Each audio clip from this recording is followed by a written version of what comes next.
ये बन बसही तात कहीं भांति, चित्र लिखित कपि देखी डेराती, चित्र लिखित कपि देखी डेराती। प्रभु श्री रामचंद्र जी माता कौशल्या के सामने सीता जी से कहने लगे कि राजकुमारी मेरी बात को सुनो, यदि तुम मेरा अपना हित चाहती हो तो यहीं रुक करके और सास ससुर की सेवा करो। लेकिन सीता जी मानती नहीं है। जब माता जी की मेरी याद में विकल हो जाए तब तुम अपने मृदुल स्वभाव से और माता कौशल्या इत्यादि लोगों को, अपने ससुर जी को अर्थात मेरे पिताजी को सांत्वना दे करके यहाँ संतुष्ट करना। सीता जी प्रभु श्री राम के वचनों पर बिल्कुल ध्यान नहीं देती, बातों पर, और प्रभु श्री राम के साथ हो लेती हैं। बीनु देह नदी बीनु बारी, तैसे ही नाथ पुरुष बिनु नारी। जय हो।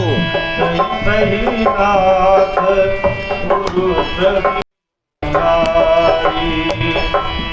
ये बीनु देह नदी बीनु बारी, तैसे ही नाथ पुरुष बिनु नारी।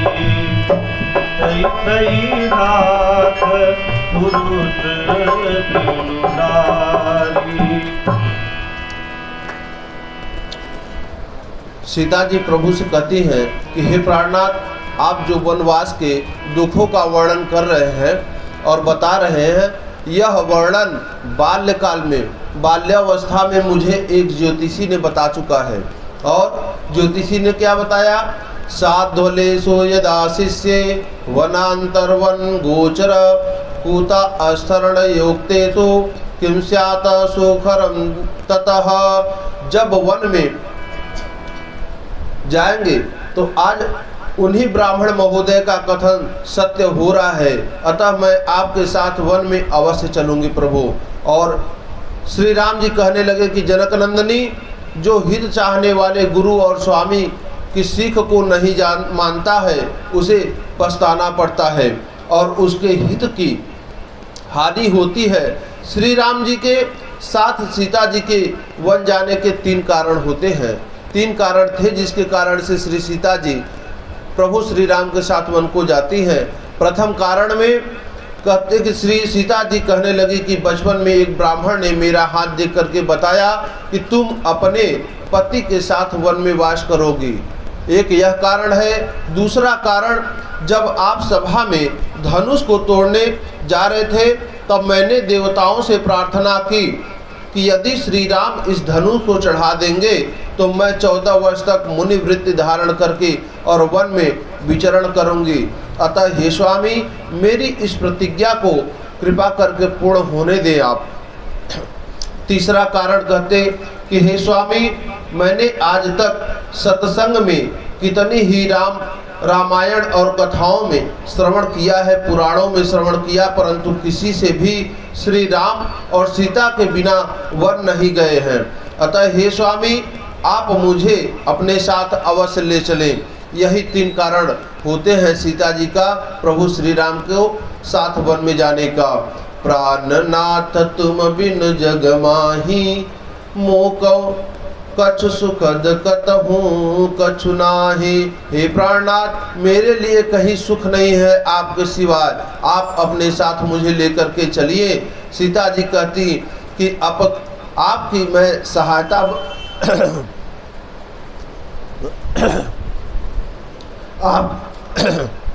आपकी मैं सहायक बनकर के रहूंगी, आपकी मैं सहायता करूंगी। जिस विधि हो सकेगा मैं सारे प्रयत्न करके, सारे यत्न करके आपके पद पर चरण कमल की पूजा करूंगी और आपकी मैं सहायता करूंगी। यही कहते हुए सीता जी विनती करती हैं। कृपा निधान सुजान प्राण, पति संग विभिन्न हो जाऊंगे।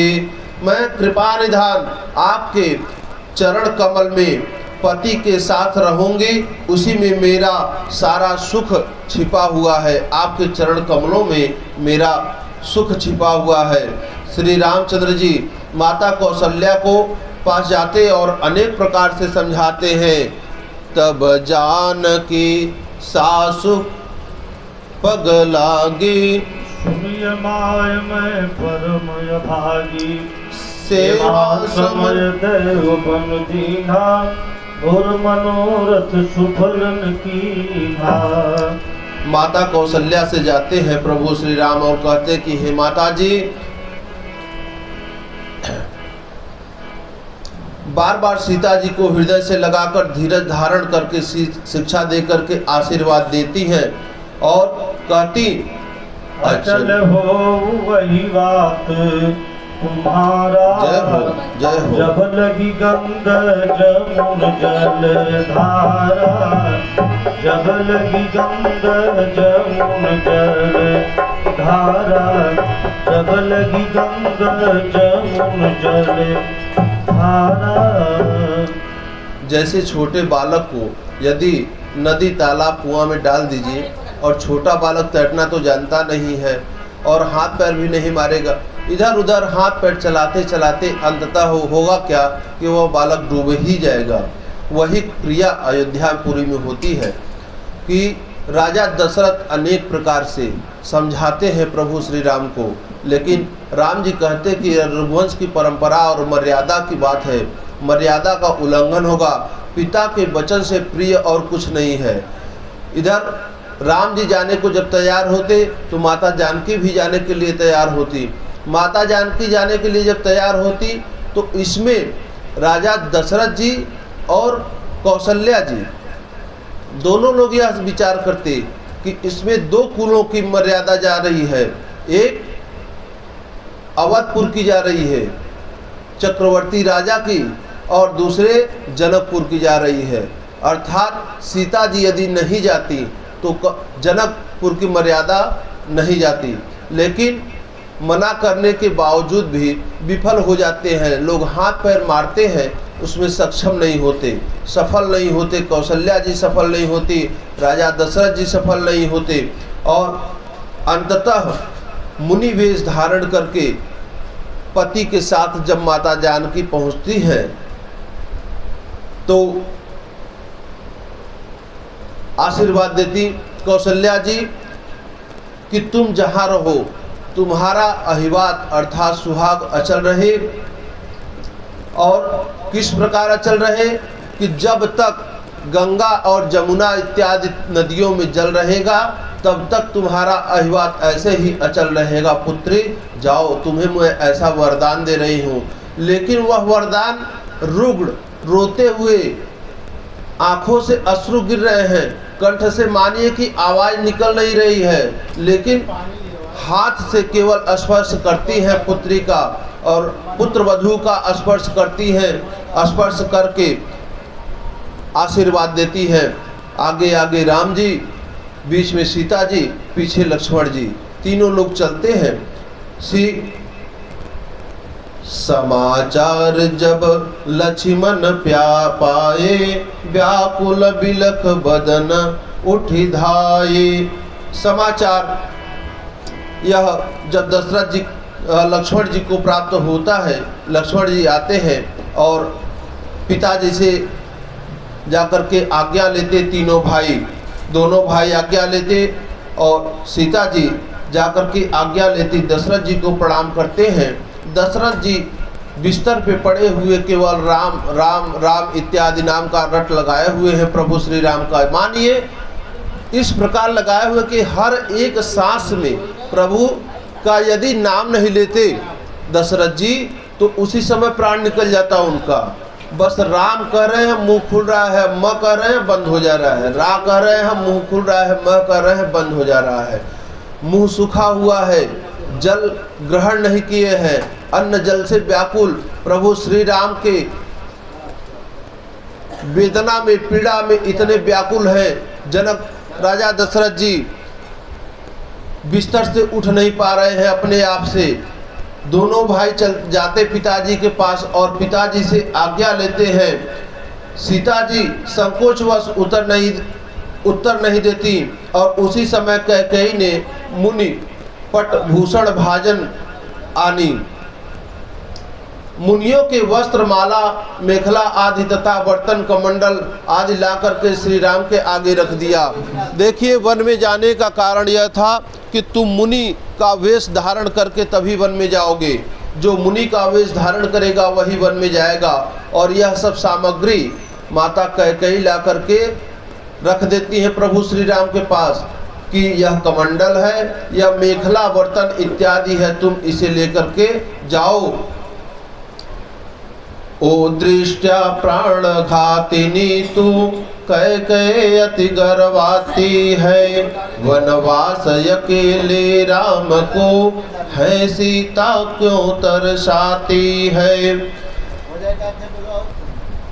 राघव जी से विलग होकर के जनक सुता या कैसे यहाँ पर रह पाएगी। यदि वन को जाना चाहे तो राजस्वी वस्त्र धारण करके जाओ। माता कौशल्या कहती है, राम तुरत मुनि बेशु बनाए, चले हूँ जनक जननी सिरनाए। दशरथ जी कहते कि यदि जाना ही है तो राजा का आभूषण राजर्षि आभूषण करके जाओ। लेकिन प्रभु श्री राम मानते नहीं। प्रभु श्री राम माता कैकेयी के दिए हुए वस्त्रों को धारण करते हैं। सीता जी धारण करती हैं। दोनों भाई सहित सीता जी वन के लिए जाने के लिए तैयार हो जाते हैं। इधर सुमंत्र जी को बुलवाते राजा दशरथ। राजा दशरथ कहते कि सुमंत्र जी, राम कभी वन में गए नहीं हैं, वन के कष्ट को राम ने कभी देखा नहीं है कि कैसा कष्ट प्राप्त होता है। तो मानिए कि सुमंत्र जी को इस प्रकार समझाते हैं दशरथ जी कि ले जाइए, इनको वन के अगल बगल दिखा दीजिए, थोड़ा घुमा फिरा करके वापस पुनः लेकर के यहाँ अयोध्यापुरी में चले आइए, क्योंकि राम वहाँ के दुखों को सह नहीं पाएंगे। आप हमारे बातों को ध्यान से पूर्वक सुने और हमारी बातों का अनुसरण करके आपको ऐसा ही करना होगा सुमंत्र जी। वन का सारा सार समाज धारण करके चलते हैं और पुनि धरि धीर कहि नर नाहु, ले रघु संग सखा तुम जाहू। हे सुमंत्र जी, आप अपना रथ लेकर के तुरंत ही आइए। अत्यंत सुकुमार है दोनों भाई। साथ साथ जो हमारी पुत्र वधू है वैदेही, यह तो कभी स्वप्न में भी कल्पना नहीं की थी कि नहीं हमें वन में जाना है। लेकिन वैदेही की जो मनोदशा थी वह तो वैदेही जान रही थी, उसे राजा दशरथ, कौशल्या जी इत्यादि लोग नहीं जान रहे थे। हाँ, इतना था कि जब किसी से विवाद होता है परिवार में तो एक दूसरे को जलाने के लिए दूसरा व्यक्ति बहुत प्रसन्नचित्त होता है, और वही माता कैकेयी कर रही हैं। सब चीज में निपुण है, आगे आगे वस्त्र दे रही है, कमंडल दे करके कितनी जल्दी यहाँ से भगवान राम को बाहर किया जाए अयोध्यापुरी से, और भरत को बुला करके यहाँ का युवराज बना दिया जाए। जब वन में सीता जी भयभीत होने लगेंगी तब मेरी सीख उसको बात बता करके कि तुम्हारे सास ससुर ने भी संदेश भेजा है कि तुम घर लौट चलो और सीता तुम वापस चलो। हर विधि से हर पूर्वक सुमंत जी को समझाते हैं। सुमंत जी ने रथ को सजाकर नगर से बाहर ले गए और महाराज की आज्ञा बता करके तीनों को रथ पर बिठाते हैं। बिठा करके वहां से चलते हैं। निर्गच्छति महाबावो रामो पौरो जन्म श्रुभे, पति तेरभ्यवितम प्रणनास महीरज। कहते महाबाहु श्री राम के नगर से निकलते समय पूर्ववासियों के नेत्रों से गिरते हुए जो अश्रु थे, जो आंसू थे, वह बंद नहीं होते। और सभी नगरवासी राम के रथ के सामने लौट जाते कि नहीं प्रभु, आपको जाना नहीं है। विनती क्या करते प्रभु से? पांडे जी विनती करते, जरा देर ठहरो राम, तमन्ना यही है, अभी हमने जी भर के देखा नहीं है, जरा देर ठहरो राम। तमन्ना यही है, अभी हमने जी भर के देखा नहीं है, जरा देर ठहरो राम। तमन्ना यही है, अभी हमने जी भर के देखा नहीं है, अभी हमने जी भर के देखा नहीं है, जरा देर ठहरो राम। तमन्ना यही है, अभी हमने जी भर के देखा नहीं है, अभी हमने जी भर के देखा नहीं।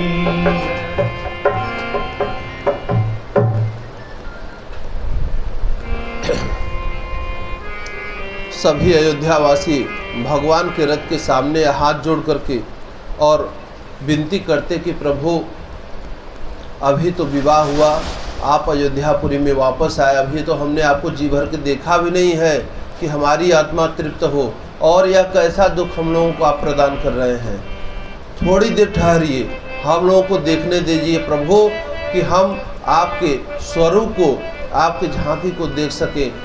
लेकिन मुनि वेश धारण किए हुए प्रभु श्री राम लक्ष्मण भैया माता जानकी के जो स्वरूप है उसे बर्दाश्त नहीं होता। सभी लोगों के, सभी नगरवासियों के आंखों में अश्रु भरे हुए हैं, सभी लोग विलाप कर रहे हैं, किसी को कोई सांत्वना देने वाला नहीं है। सांत्वना देने वाला वहाँ पे कोई नहीं है कि आप शांत रहें।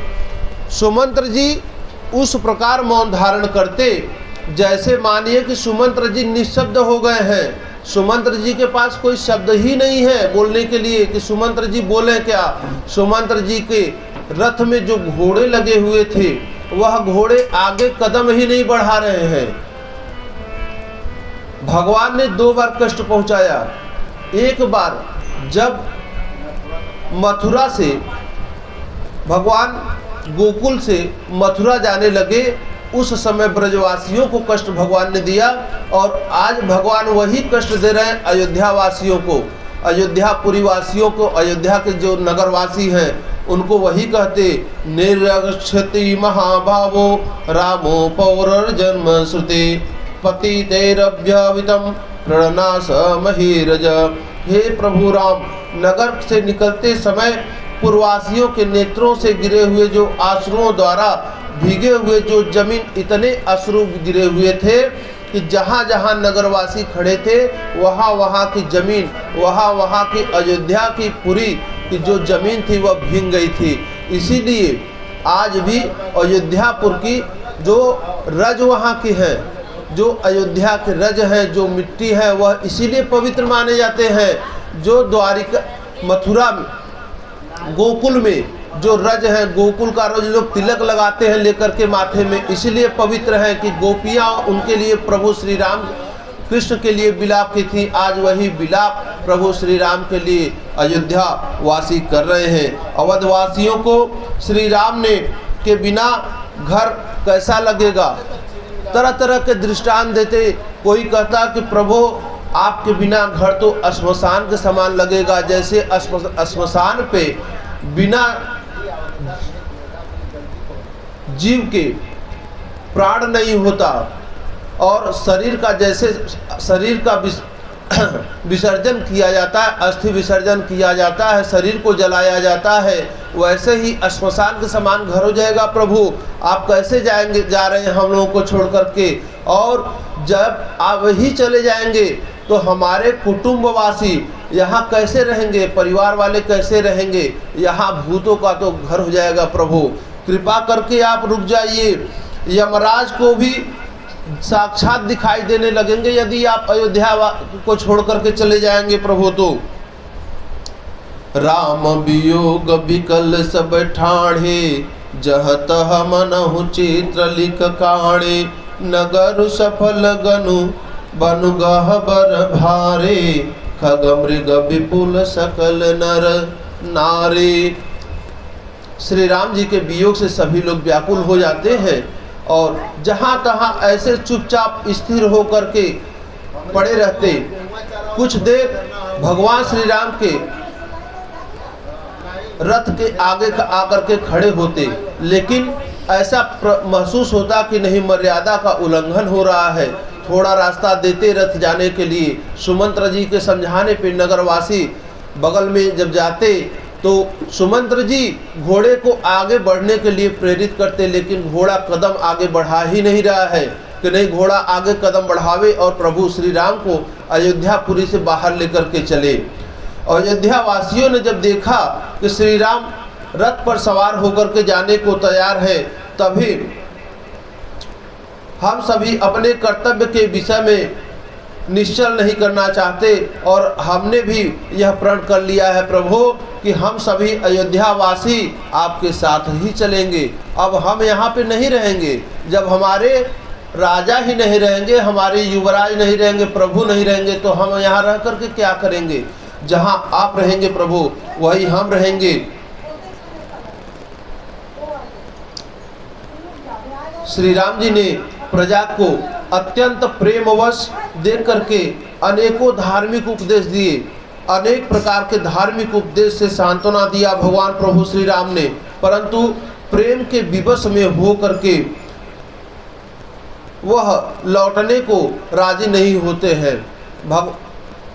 जितने भी अयोध्यावासी थे वह प्रभु के प्रेम में वशीभूत हो गए थे। देखिए, प्रेम दो प्रकार का होता है। एक होता है मानसिक प्रेम। यदि आपने मन से प्रेम किया तो वह मानसिक प्रेम आपका समाप्त होने वाला नहीं है। और एक स्वार्थिक प्रेम होता है। आप किसी से प्रेम करें, वह शरीर से हो, धन से हो, किसी भी चीज़ से हो, और वह पूर्ण होने के बाद आपका वह प्रेम समाप्त हो जाता है तो उसे प्रेम नहीं करते। और अयोध्या वासियों के मन में मानसिक प्रेम, प्रभु श्री राम के चरण कमलों में अनुराग लगा हुआ है, वही मानसिक प्रेम लगा हुआ है। मानसिक प्रेम होने की वजह से, प्रेम के वशीभूत होने के वजह से लोग प्रभु से दूर नहीं हो पा रहे हैं। भगवान सांत्वना देते, आप जाइए, हम आएंगे 14 वर्षों के बाद, लेकिन अयोध्या वासी राजी नहीं होते। अयोध्या वासियों को बेखबर सोते देख करके कुछ थके थे और कुछ देव माया का प्रभाव था। देव माया अर्थात प्रभु अपनी माया से सभी अयोध्या वासियों को सुला देते हैं। और उसी समय जब दोपहर रात बीत गई, तब श्री राम ने सुमंत्र जी को आज्ञा दी, खोज मारी रथ कहाहूँ, हाँ कहूँ ताता, आन उपाय बने ही नहीं बाता। हे मंत्रीवर, आप रथ को इस प्रकार चलाइए जिससे पहियों के निशानों से दिशा का पता न चले, और यदि पता चल जाता है तो यह अयोध्यावासी पुनः रथ के पीछे पीछे आ जाएंगे। हम सभी लोग भी चलते हैं भगवान के पीछे।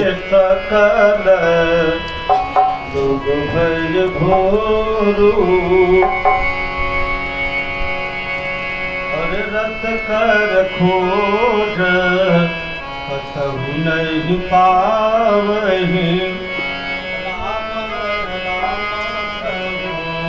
चहु दिशि धावहि, राम राम कहि चहु दिशि धावहि। रथ कर खोज कतहु नहीं पावहि, राम राम कहि चहु दिशि धावहि, राम राम कहि चहु दिशि धावहि। प्रातः काल सब लोग जगे। श्री राम जी को वहां न देख करके सभी लोग आपस में शोर करने लगे कि राम राम कहते हुए चारों दिशाओं में अयोध्यावासी दौड़ने लगे, परंतु किसी दिशा में रथ के पहिए दिखाई नहीं दिए। और कोई कहता है पूर्व दिशा में गए, कोई कहता है पश्चिम दिशा में गए, कोई कहता है उत्तर और कोई कहता है दक्षिण दिशा में गए। अर्थात सभी अपनी निंदा करते हैं और मछली की सराहना करते हैं कि जो पानी के बिना जिंदा नहीं रह सकती। एक हम है कि प्यारे श्री राम भगवान से प्रभु श्री राम के वियोग में कैसे जिंदा रह पाएंगे। क्या विधाता हमें मृत्यु नहीं प्राप्त कर सकते, मृत्यु नहीं दे सकते? और यदि विधाता सत्य है तो उन्हें हमें मृत्यु दे देना चाहिए, क्योंकि प्रभु श्री राम के बिना हमारा जीवन व्यर्थ है। विधाता को अनेकों प्रकार से अयोध्यावासी कोसते हैं। अयोध्या में आकर के श्री राम जी के दर्शन की लालसा से अपनी अपनी सामर्थ्य के अनुसार नेम्र और व्रत में करने लगे। आलोक्यम नगरीतम क्षयवाकुल मानसा, उस नगरी को देख करके उनका हृदय दुख से व्याकुल हो जाता है। वे अपने शोक और पीड़ित नेत्रों द्वारा आंसुओं की वर्षा करने लगते हैं। आपस में भी लोग बातचीत करने लगते हैं कि जो हो चुका सो हो चुका, अब जो सोच करना व्यर्थ है। गत काल के लौटाने से कौन सूर समर्थ है। जो होनी था वो तो हो चुका, अब वापस तो होने वाला है नहीं। और व्यर्थ का सोचना, अब लौटाने वाला कुछ है नहीं, हाथ में आने वाला कुछ है नहीं। नगरवासी सोचते हैं कि श्री राम जी की यही इच्छा थी कि हम अयोध्या में ही रहें, तो ठीक है, प्रभु जहाँ हमें रखेंगे हम वहीं रहेंगे। कैसे रहेंगे पांडे जी? जहाँ ले चलोगे वहीं मैं चलूँगा, जहाँ ले चलोगे वहीं मैं चलूँगा, जहाँ ले चलोगे वहीं मैं चलूँगा, जहाँ नाथ रख दोगे वहीं मैं रहूँगा, जहाँ ले चलोगे वहाँ मैं चलूँगा, जहाँ ले चलोगे वहाँ मैं चलूँगा। ये जीवन समर्पित है चरणों तुम्हारे, तुम ही मेरे सर्वस्व, तुम ही प्राण प्यारे, तुम ही मेरे सर्वस्व, तुम ही प्राण प्यारे, तुम्हें छोड़ कर नाथ किससे कहूँगा, जहाँ ले चलोगे वहाँ मैं चलूँगा, जहाँ ले चलोगे वहाँ मैं चलूँगा। न कोई सिकवा न कोई अर्जी, कर लो करा लो भगवन तुम्हारी ही मर्जी, कर लो करा लो भगवन तुम्हारी ही मर्जी।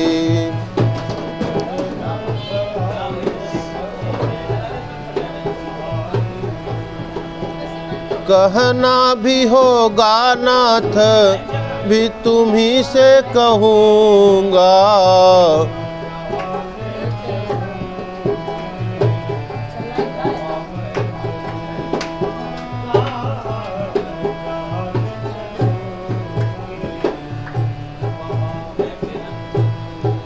हे प्रभु, हे नाथ, आप जहाँ ले चलेंगे वहीं हम चलेंगे और जहाँ रख देंगे वहीं हम रहेंगे।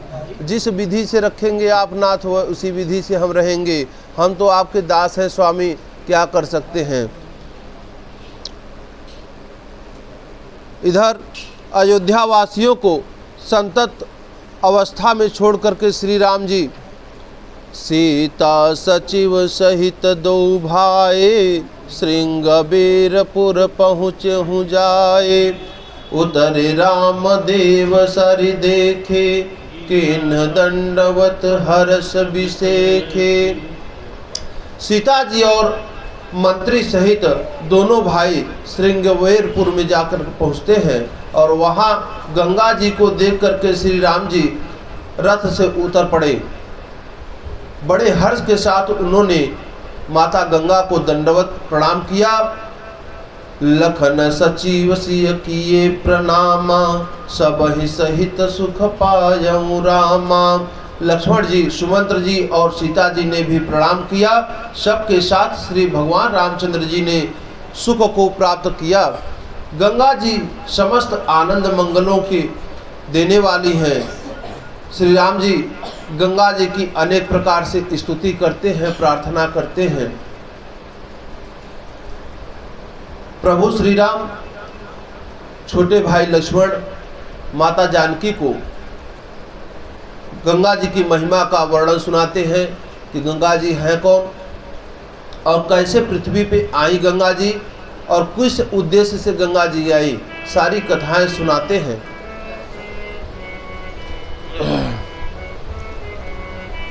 प्रातः काल सभी लोग गंगा जी में स्नान करते हैं। स्नान करते ही थकान लोगों की मिट जाती है। प्रयागराज कुंभ में अभी महाकुंभ का आयोजन था। दूर दूर से लोग वहां स्नान करने के लिए आते थे और सत्यता यही है, हकीकत यही है कि वहां पे जो लोग स्नान करते हैं सारी थकान और सारे पाप नष्ट हो जाते हैं केवल गंगा स्नान मात्र से। पुराणों में तो यह लिखा हुआ है कि केवल गंगा का दर्शन हो जाए तो गंगा जी के दर्शन मात्र से प्राणी मोक्ष को प्राप्त कर लेता है। और स्नान तो दूर की बात है, स्नान हो जाए तो करोड़ों जन्मों के पाप नष्ट हो जाते हैं। ऐसी मान्यता है माता गंगा की। प्रभु श्री राम सहित लोग स्नान करते हैं, पूजन करते हैं। यह सुध गृह निषाद जब पाए, मुदित लिए विप्र बांध बोलाए। लिए फल मूल भेंट भरि भारा, मिलन चलो ही हर्ष अपारा। श्री राम जी के आने का समाचार सुनकर के निषाद राजगुरु ने अपने प्रियजनों को बुला करके फल फूल इत्यादि भोजन के लिए, खाने के लिए प्रभु के सामने रखते हैं। यह सुनते हैं कि तुरंत अपने एकमात्र सखा और स्वामी श्री रघुनाथ जी को देखने के लिए प्रसन्न चित्त से भक्ति पूर्वक सब कुछ समर्पित करते हैं। निषाद राजगुरु कहने लगते हैं कि प्रभु अब आप मेरे श्रृंगवेरपुर में ही विश्राम करिए, आपको और कहीं जाने की आवश्यकता नहीं है। मेरे श्रृंगवेरपुर का राज्य आप संभालिए प्रभु। आप अयोध्यापुरी से आ गए हैं, वन में आ गए हैं, श्रृंगवेरपुर का राज्य धारण करिए और श्रृंगवेरपुर में ही निवास करिए जितने वर्ष तक आपको रहना है। श्रृंगवेरपुर में पधार करके आपने मुझे कृत्य कर दिया है, मुझे धन्य कर दिया है। श्री राम जी ने कहा कि मित्र, मुझे पिताश्री ने 14 वर्ष वन में रह करके तपस्वियों की भांति जैसे तपस्वी तपस्या करते हैं उसी प्रकार रहने की आज्ञा दी है। श्री राम लक्ष्मण और सीता जी को देख करके सभी श्रृंगवेरपुर रहने वाले श्रृंगवेरपुर के नर नारी आपस में चर्चा करते हैं कि वे माता पिता कैसे हैं जिन्होंने इनको वन में भेज दिया है। तो वे माता पिता कैसे हैं जो ऐसे पुत्रों को, सुकुमार जो कुमारावस्था में है पुत्र को और ऐसी पुत्री को भेज दिए हैं। कोई कहते हैं कि विधाता ने अच्छा किया, इनके जो दर्शन हमें हो गए। यहाँ अगर नहीं पधारे होते तो शायद हमें इनका दर्शन नहीं होता। सभी श्रृंगवेरपुर वासी आपस में बात करते हैं, लेकिन बात करते करते नेत्रों में आंसू आ जाते हैं।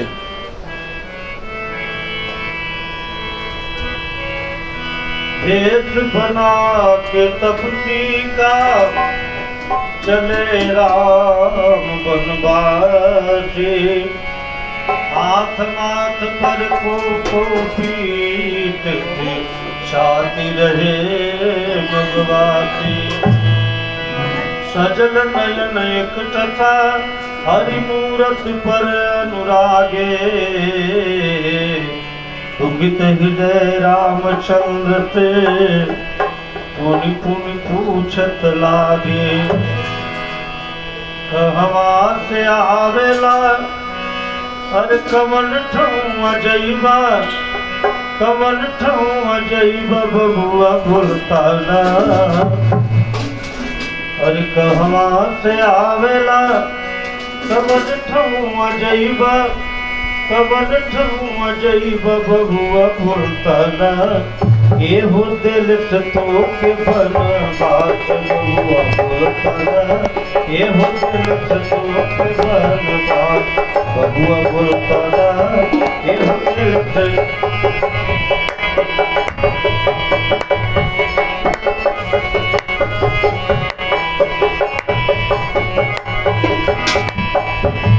पवने करनवा बतावे लबनवा पुनि पुनि घुमेला भवर बजै मनवा हर कौने रे नगरिया में अजोरिया नाही भावे अजोरिया नाही भावे बबुआ बोलताना ये दिल से घरवा के साथ बबुआ बोलताना ये दिल से घरवा के साथ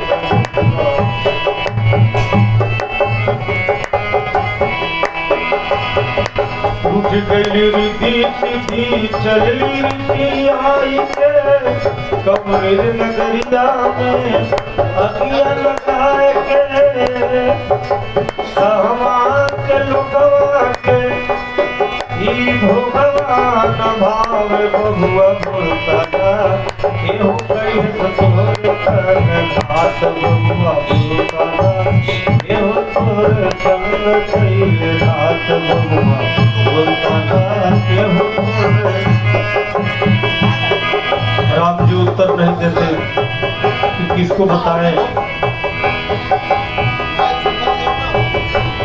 विधना जड़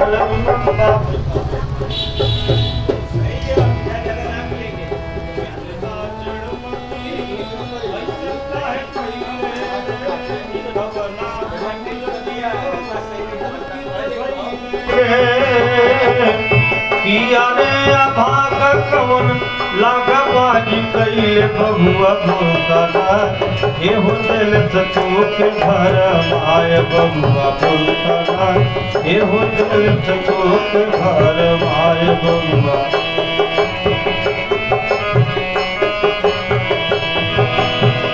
हम बनवासी बबुआ माना मोरी बतिया बाबा समाज में बिताल दिन रतिया हर सेवा में कमी न होई बबुआ तनी बोला सेवा कर माना विश्वास बबुआ बोलताना एहो दिल से तोके बनवास बबुआ बोलताना एहो दिल से तोके बनवास। कहवा से आवेला कमल ठौआ जइबा कमल ठौआ जइबा बबुआ बोलताना एहो दिल से तोके बनवास बबुआ बोलताना एहो दिल से तोके बनवास बबुआ बोलताना।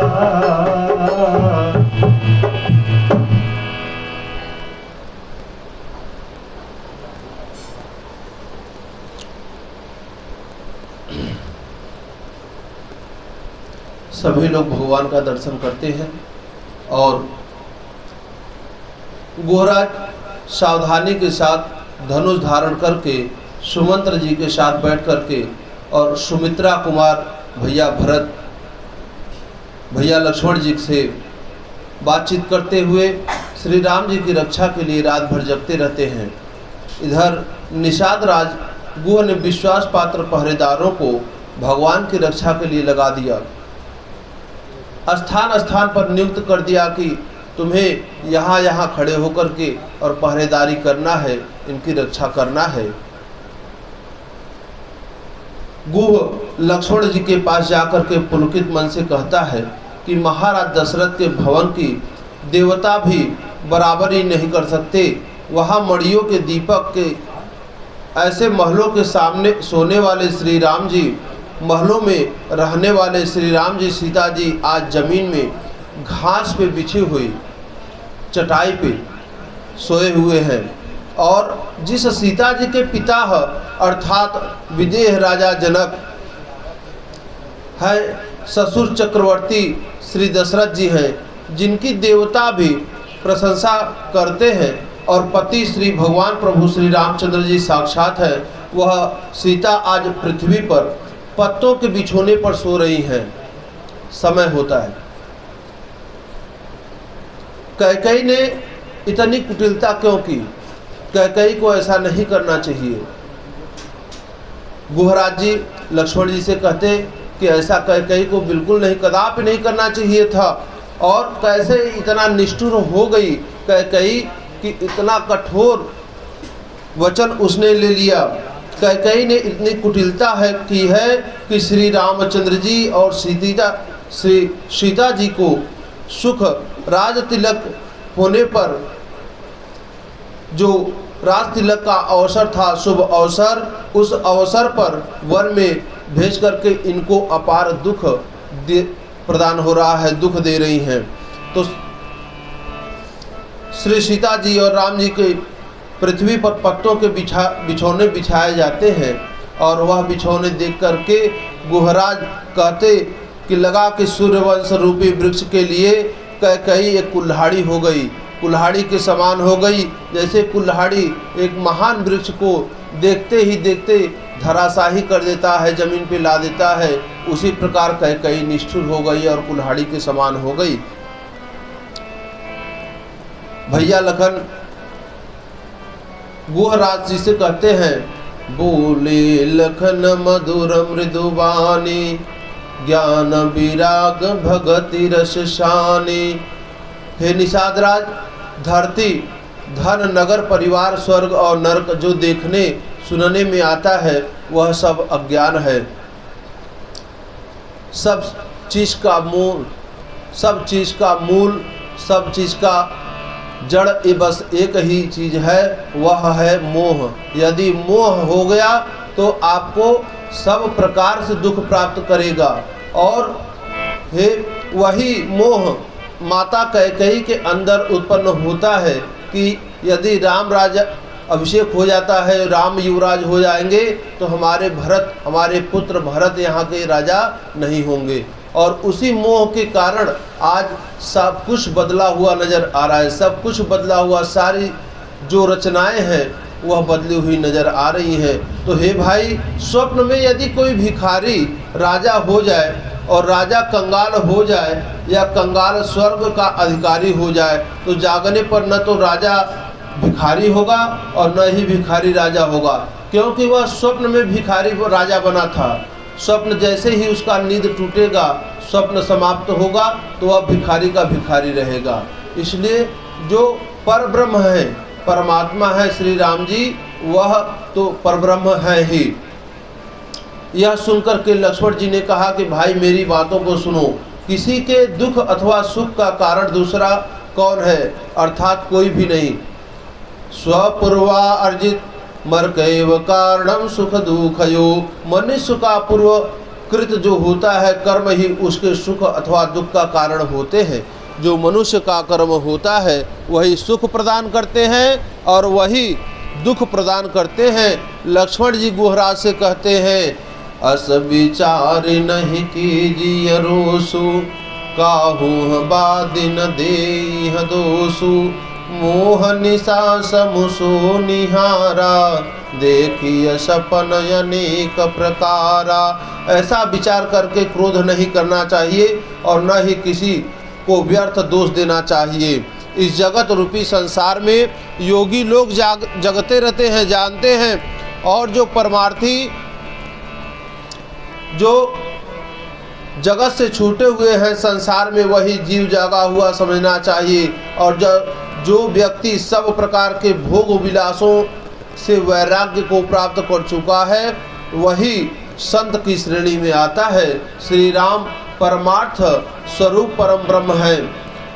प्रभु श्री राम अभिगत है, जो जानने में न आने वाले और अलग रूप दिखाई देने वाले हैं।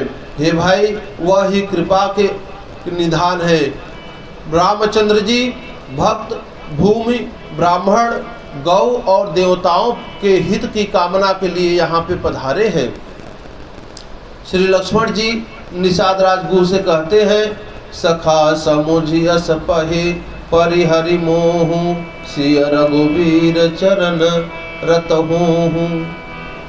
तुम मोह का त्याग करके श्री सीताराम जी के पावन चरणों में लीन हो जाओ। गुरुराज इस प्रकार के राम चर्चा करते करते दोनों में बातें होते होते श्री भैया लक्ष्मण और गुहराज में प्रातः काल हो जाता है, सुबह हो जाता है। श्री रामचंद्र जी नित्य क्रिया से निर्मित होते हैं तो दूध मंगा करके गुहराज उनका अभिषेक करते हैं। श्री राम जी कहते हैं कि हे तात, आप यह क्या कर रहे हैं? श्री राम, महाराज दशरथ ने मुझसे कहा था कि रथ लेकर के राम के साथ वन में जाकर के गंगा स्नान करा करके संकोच त्याग करके श्री राम, लक्ष्मण और सीता को अयोध्या वापस ले आना। श्री राम, मैंने आपको महाराज का आदेश सुना दिया। इधर सुमंत्र जी कहते कि प्रभु, राजा दशरथ जी ने ऐसा मुझे आदेश दिया था कि राम को वन में घुमा करके वन की छटा दिखा करके और उन्हें वापस घर लेकर के वापस आज राज्य के लिए वापस आ जाइए आप।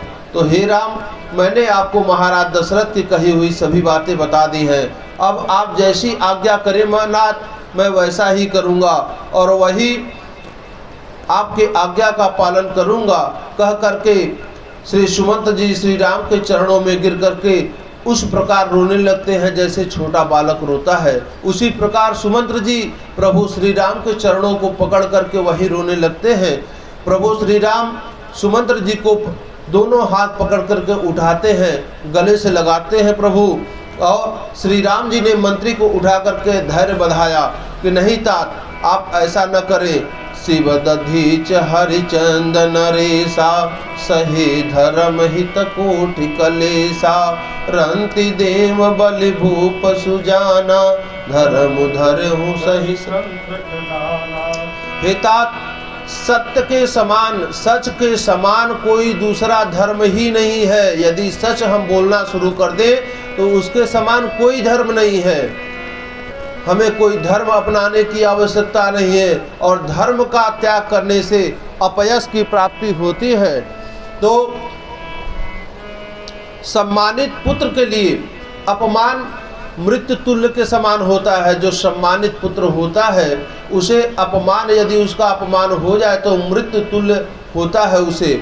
आप पिताजी से कहिएगा कि मैं वन में प्रसन्न हूँ और मेरी चिंता न करें, और आप भी पिताजी की हर प्रकार से प्रसन्न हो करके उनको प्रसन्न चित्त रखना है आपको। यह मैं आपसे निवेदन कर रहा हूँ सुमंत्र जी। श्री राम जी और मंत्री के संवाद को सुनकर के निषाद राजगुरु को बहुत ही कष्ट होता है। निषाद राज खड़े खड़े आंखों में आंसू लिए हुए रो रहे हैं कि लक्ष्मण जी और इधर प्रभु श्री राम जी सुमंत्र जी को समझा रहे हैं और उधर सुमंत्र जी को प्रभु चक्रवर्ती राजा दशरथ जी समझा करके भेजे दे कि प्रभु दोनों बालकों को, वधू को नगर की परिक्रमा करके, जंगल की परिक्रमा करा करके वापस लेकर के आ जाना। तो कह देना कि माता कैकेयी से कि लक्ष्मण जी व्यंग बोलते हैं।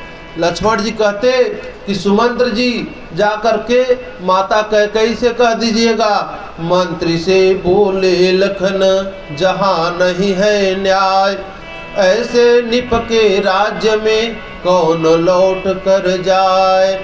कि जिस राज्य में न्याय नहीं है उस राज्य में वापस लौट करके कौन जाएगा। और कह देना माता कैकेयी से कि अब माता कैकेयी अपने मनोरथ को पूर्ण करे, घी के दीपक जलवावे।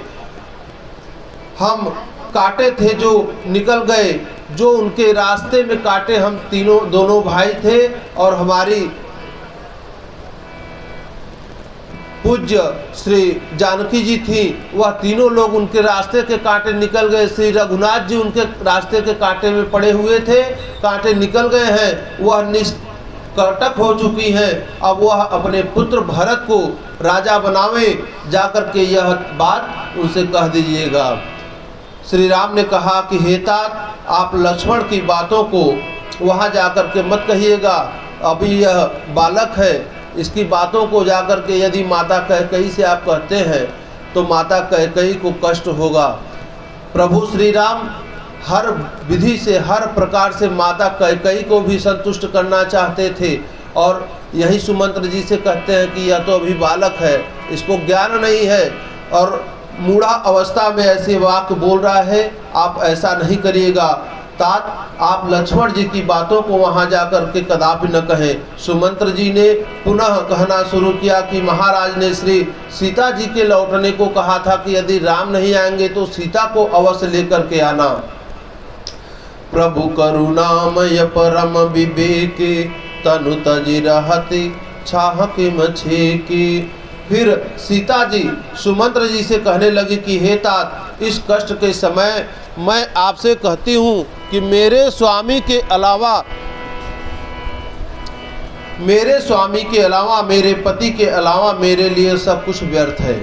इनके सिवा मेरे लिए इस संसार में कोई दूसरा सुख नहीं है, कोई स्थान नहीं है इनके अलावा। मैंने अपने पिताजी का वैभव देखा है, चक्रवर्ती अपने ससुर जिनका इंद्र भी स्वागत करते थे, उनका भी प्रभाव देखा है, लेकिन हे तात श्री उनकी ही आज्ञा से वन में आने पर यहाँ के जंगल, पहाड़, दुर्गम रास्ते, शेर, हाथी, तालाब, नदियाँ, कोल, भील इत्यादि सभी पति देव के साथ मुझे सुख देने वाले होंगे।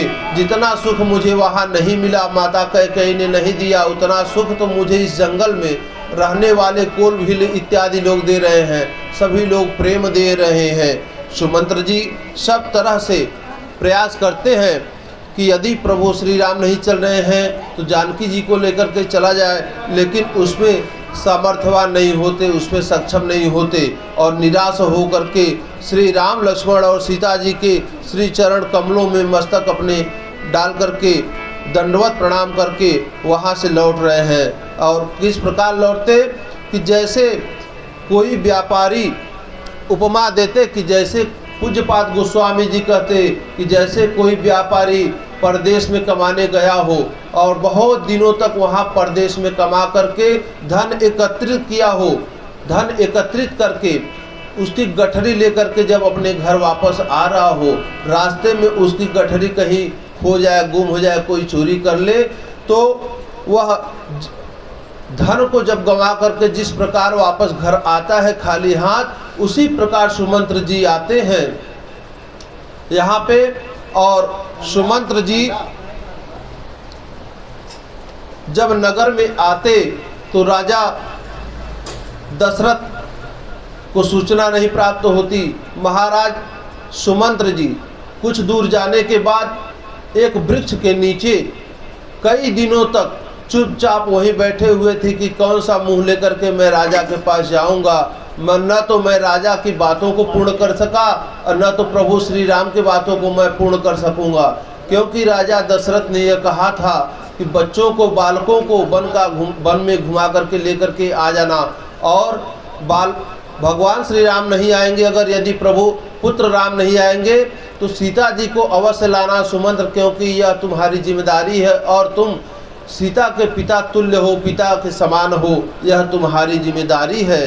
तो वहाँ पे कहते कि सीता जी भी साथ नहीं है, मैं अकेले कौन सा मुँह लेकर के जाऊँगा। एक छोटा सा भजन पांडे जी, और उसके बाद आगे की कथा में हम सभी लोग कथा को श्रवण करेंगे।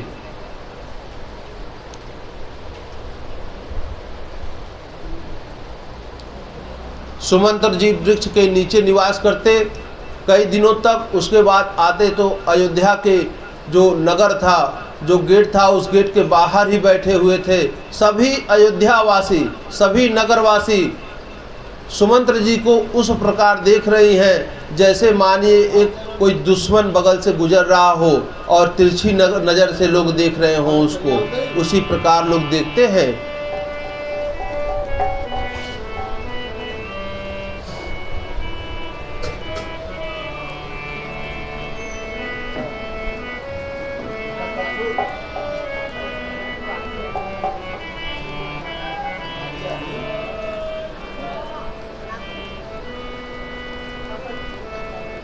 सीता जी सुमंत्र जी से कहती कि आप इस कष्ट समय में आपसे मैं कहती हूँ आप जाइए।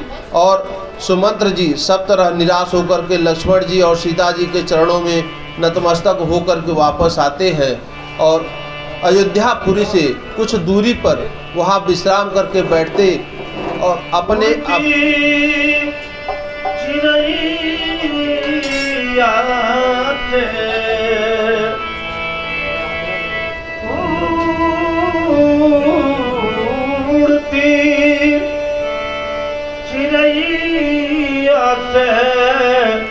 अरे पूछली कोटिल्या तनी देख ले कैसन बाटे बबुआ हमार तनी देख ले कैसन बाटे बबुआ हमार तनी देख ले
रथुहा केहू हय राम तन हेर हेर हिहि नाही देख निषाद विषाद बस धुनहि शीस पछताहि।